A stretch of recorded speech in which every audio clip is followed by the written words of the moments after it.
Assalamualaikum warahmatullahi wabarakatuh. I'm Viola Zadestiara. Can call me Viola. NIM 855749985. Here I will explain about the material in the English module book in chapter 3. Di sini saya akan menjelaskan mengenai materi yang ada di buku modul bahasa Inggris pada bab 3. After that, I will tell a fairy tale. Chapter 3. Family relationship. Hubungan keluarga. The number 1 is member in immediate family. Anggota keluarga langsung. Member of immediate family are member of the closest family. That is means by the closest family member are father, mother, and children. Yang dimaksud dengan anggota keluarga terdekat adalah ayah, ibu, dan anak. Contoh dialog. Robert's family. Robert is Anna's husband. They have one child. Her name is Shauna. Shauna is 4 years old. She is preschool. They live in an apartment in London.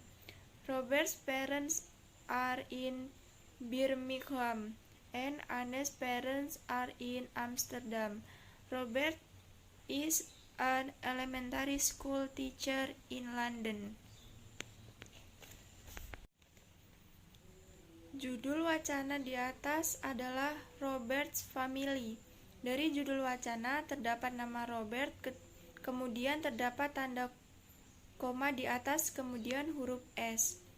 Dalam bahasa Inggris menjelaskan kepemilikan atau kepunyaan. Jadi, Robert's family maksudnya adalah keluarga Robert. Koma S bukan berarti singkatan dari is. Jadi, Robert's family bukan berarti Robert is family. Kalau kita sedang menjelaskan tentang kepunyaan, maka S harus ada. Another example found in the discourse. Anna's husband, suami Anna. Robert parents, orang tua Robert. Anna's parents, orang tua Anna. The word child a singular noun. This word has an irregular plural form uncountable noun, namely children. Child merupakan kata tunggal, merupakan bentuk jamak yang tidak beraturan.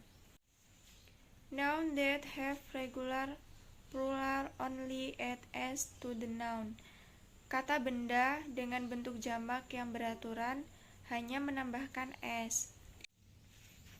For example, parent menjadi parents, year menjadi years, son menjadi sons, doctor menjadi doctors.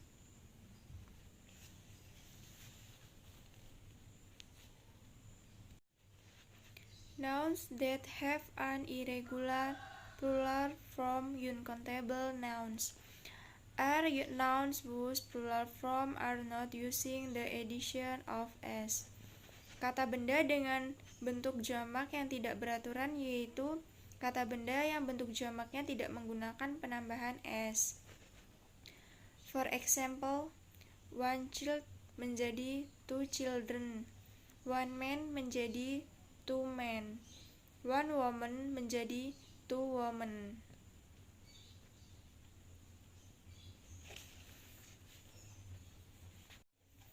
Apabila ingin menanyakan usia anak teman kita, dapat menggunakan salah satu ungkapan How old are your children? How old are your sons? How old are your daughters? How old is your son? How old is your daughter? Dan apabila ditanya oleh teman dengan menggunakan salah satu ungkapan tersebut, dapat menjawab dengan My son is 16 years old and my daughter is 10.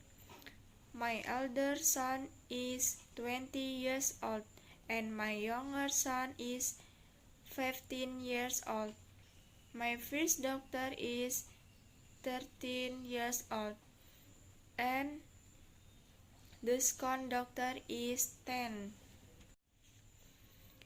To say the eldest son or eldest daughter, we can use phrases like my elder son or my elder daughter, or my first son or my first daughter. Untuk mengatakan anak laki-laki yang tertua atau anak perempuan yang tertua, kita dapat menggunakan frasa seperti my elder son atau my elder daughter, atau my first son atau my first daughter. Kita dapat menyebutnya my younger son untuk anak laki-laki yang lebih muda, atau my younger daughter untuk anak perempuan yang lebih muda. Kita juga dapat mengatakan the second son atau the second daughter untuk anak laki-laki atau anak perempuan yang nomor 2. Untuk menanyakan usia, kita juga dapat menggunakan pertanyaan-pertanyaan dan jawaban-jawaban seperti what is your age? I'm 30 years old. What is your date of birth? My date of birth is Januari 31, 1983. When is your birthday? My birthday is November 20. When were you born? I was born on March 25, 1986. Next, the number 2 is describing the member of the family. Menggambarkan anggota keluarga. A. Describing the member of the family. In everyday life, we must often describe the characteristic of a person or an object. We also describe the characteristic of your family members in case someone wants to know about one of your family members. Dalam kehidupan sehari-hari, kita pasti sering mendeskripsikan ciri-ciri atau karakteristik seseorang atau suatu benda. Kita juga mendeskripsikan ciri-ciri anggota keluarga apabila ada seseorang yang ingin mengetahui salah satu dari keluarga kita.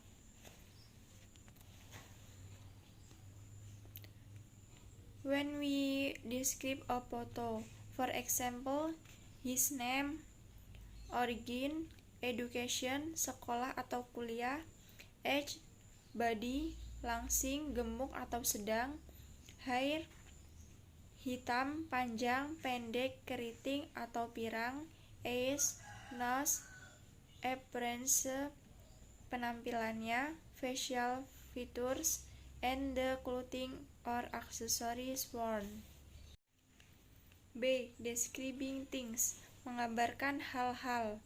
Mendeskripsikan benda tidak jauh berbeda dengan mendeskripsikan orang. When we describe an object, we also pay attention to several things. For example, the name of the object, the shape it is made of, bahan apa yang digunakan untuk membuatnya, the color, and also the benefits. Jadi, untuk menjelaskan suatu benda, kita perlu menjawab pertanyaan-pertanyaan seperti what is it? What is it made of? What are the ingredients? Jadi, untuk menjelaskan suatu benda, kita perlu menjawab pertanyaan-pertanyaan seperti what is it? What is it made of? What are the ingredients? What color is it? How big is it? What do you usually use it for? Next, the number 3 is extended family, keluarga besar. Extended family is a larger family consisting of parents, children, grandchildren, daughter-in-law, sister or brother-in-law, who live in one house. Not all married children live with other people all in one house. Maybe the one who lives in the same house with other people or is only one family? Will the other family members live with their familiar in their respective homes as nuclear family or immediate family? So, in a big family or extended family, there are father, mother, children, daughter-in-law, and grandchildren. Extended family adalah keluarga besar yang terdiri dari orang tua, anak-anak, cucu, menantu, adik, atau kakak ipar yang tinggal dalam satu rumah.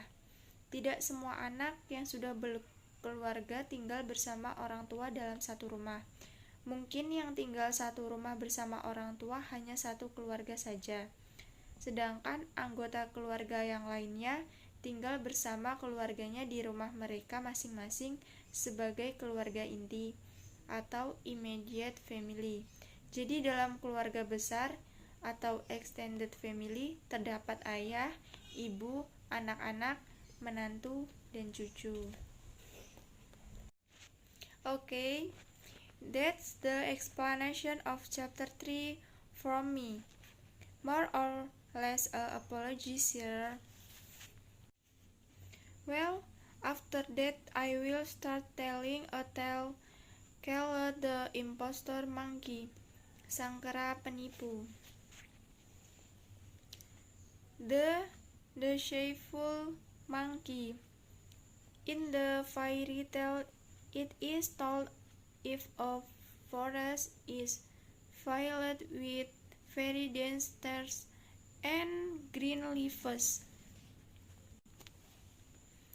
Dalam dongeng ini diceritakan jika sebuah hutan dipenuhi dengan pepohonan yang sangat lebat dan dedaunan yang hijau. A crane then periodically with its long legs into the river to catch fish and frog.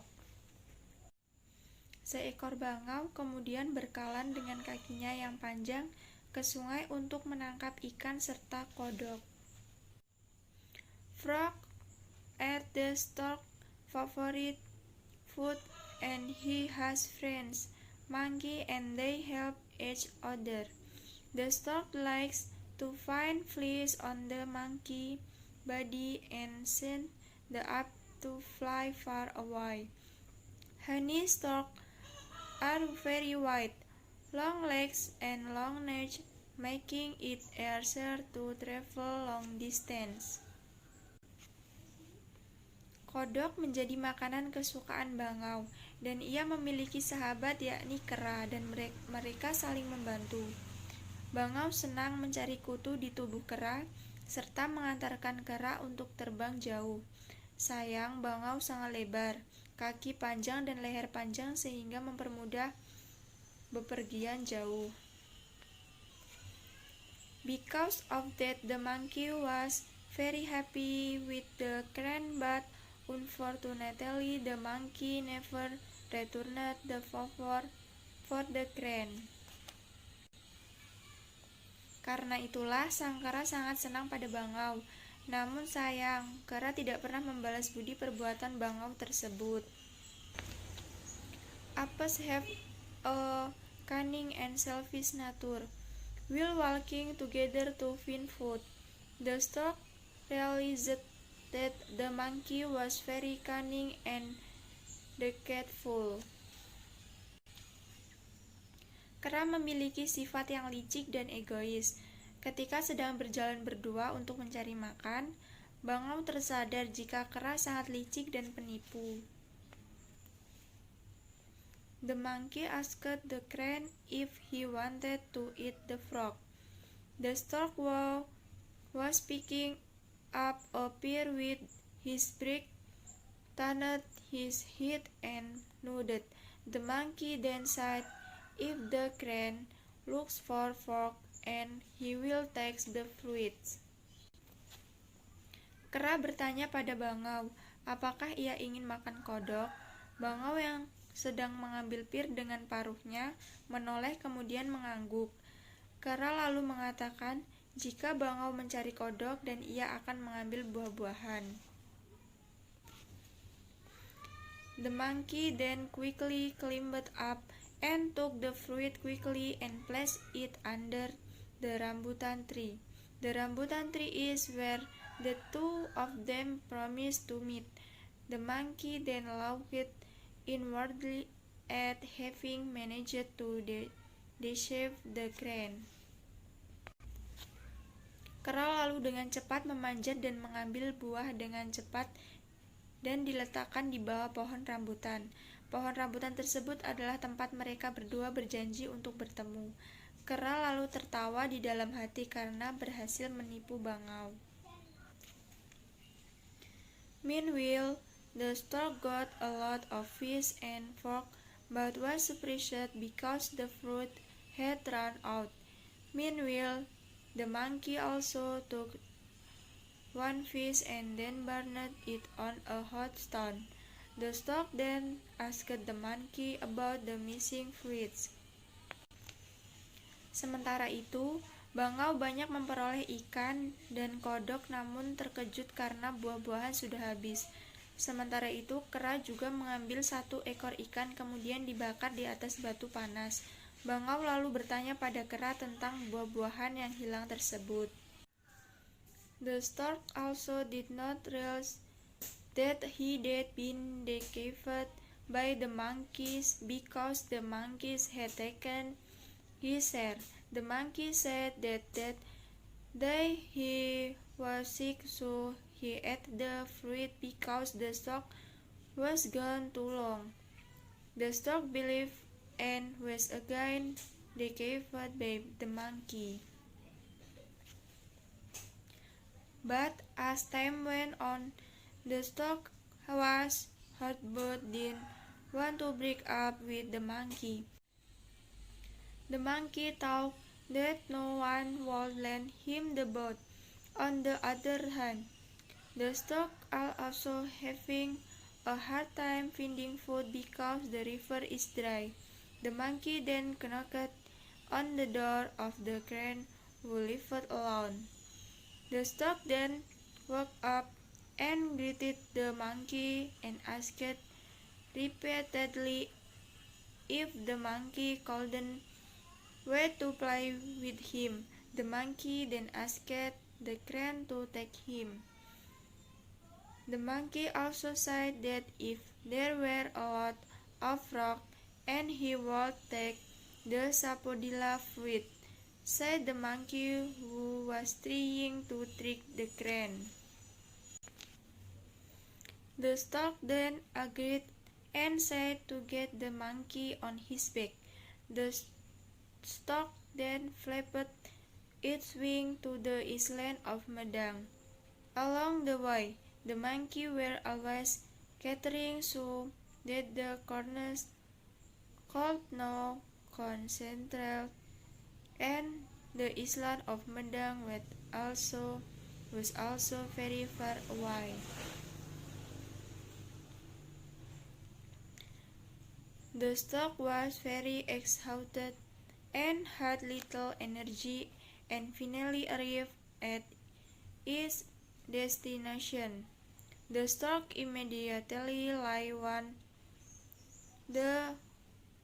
the sand because of exhaustion, while the monkey was engrossed in eating a lot of sapodilla.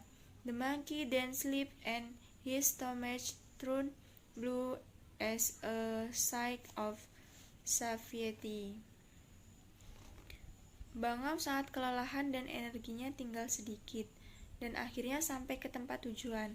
Bangau langsung berbaring di pasir karena kelelahan, sedangkan kera asik makan sawo yang sangat banyak. Kera kemudian tidur dan perutnya membiru sebagai tanda kekenyangan. The crane decided if the frog promised by the monkey was not there and he would return to his hometown. The stork said that if the sapodilla was abundant, the monkeys could live up to 7 generations.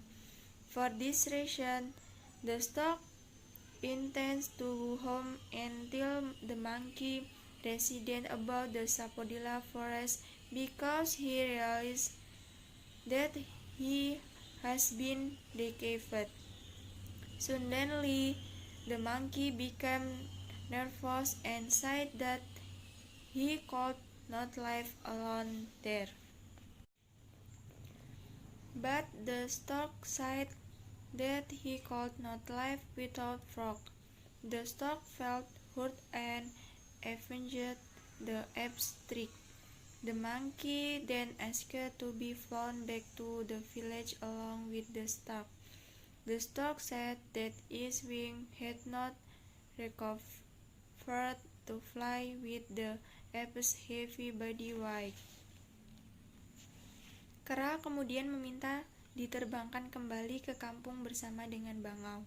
Bangau berkata jika sayapnya belum pulih untuk terbang dengan beban tubuh kera yang berat. The monkey then proposed to wait until the grand strike could recover. The stork said that he couldn't wait because he had to eat. While the monkey had an abundance of brawn, the stork then advised the monkey to build his own boat. Kera kemudian mengusulkan untuk menunggu hingga kekuatan bangau bisa pulih kembali. Bangau berkata jika ia tidak bisa menunggu karena harus makan. Sedangkan kera punya sawo yang berlimpah. Bangau kemudian menyarankan kera agar membuat perahunya sendiri. The monkey then bowed his head in shame because he remembered all his own lies. Besides, monkeys are actually not very good at making boats. But out of shame, the monkey told the crane to help him find clay and he would forget it. Kera tertunduk malu karena teringat dengan semua kebohongannya sendiri. Selain itu, sebenarnya kera tidak terlalu pandai dalam membuat perahu. Namun karena malu, kera berkata pada bangau agar bisa membantunya mencari tanah liat dan ia yang akan menempahnya. After the boat was finished, they passed it into the middle of the sea and set off. The monkey got into the boat with great fear.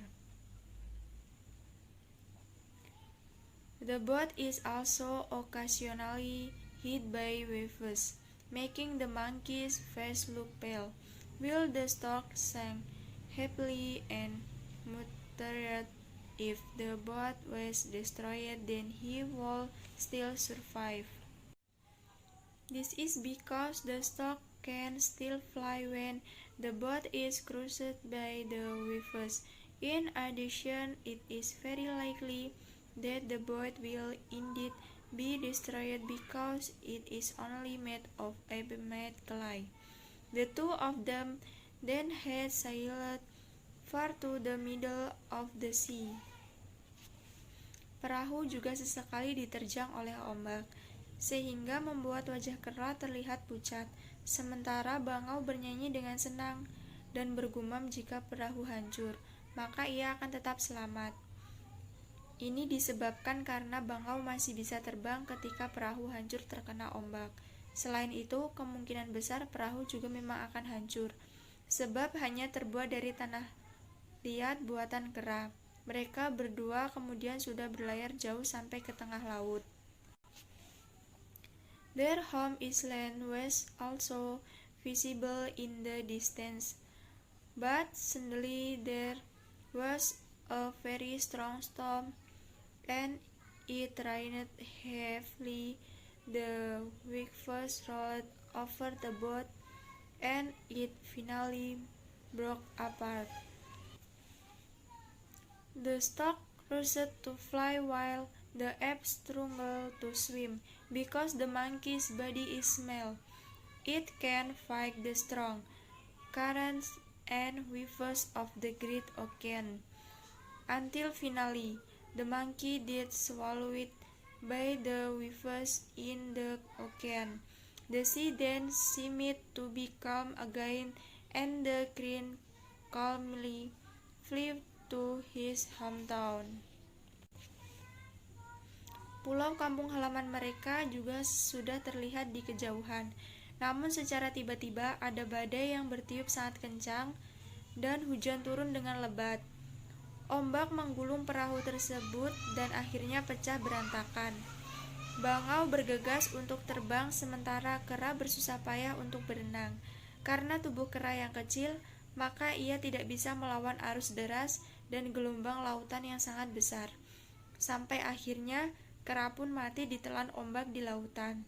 Laut kemudian terlihat kembali tenang dan Bangau dengan tenangnya terbang ke kampung halamannya.